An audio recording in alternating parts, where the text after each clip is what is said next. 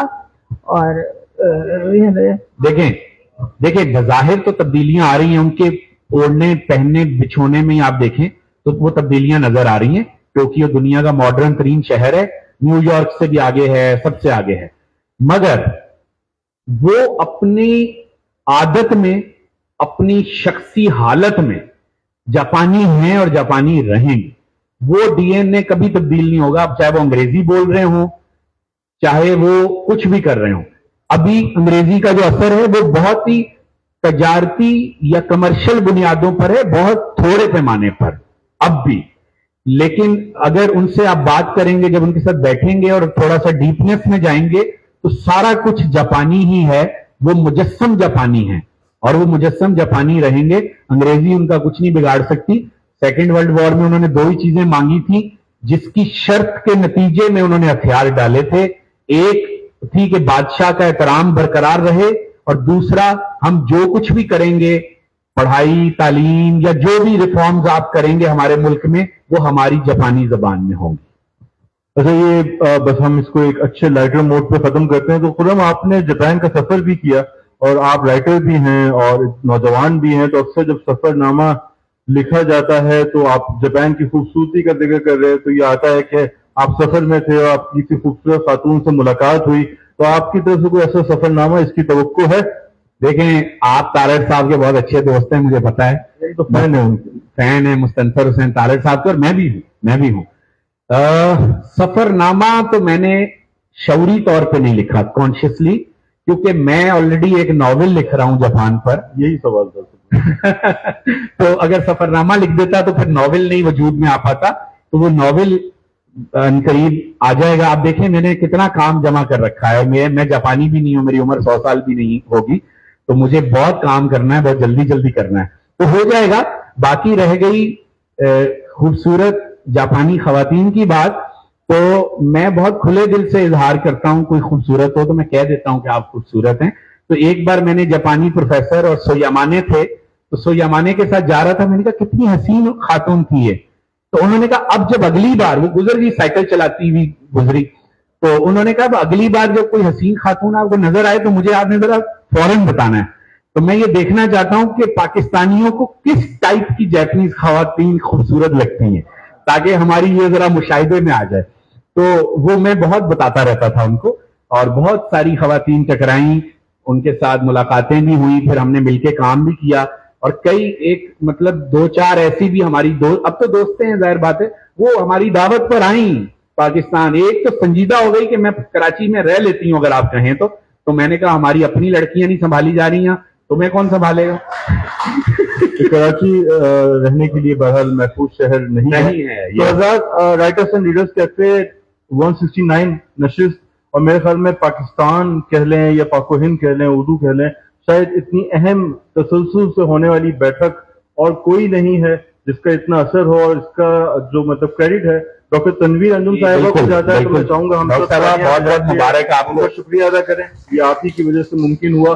خرم آپ کا شکریہ, اور آپ تمام دوستوں کا شکریہ. Thank you.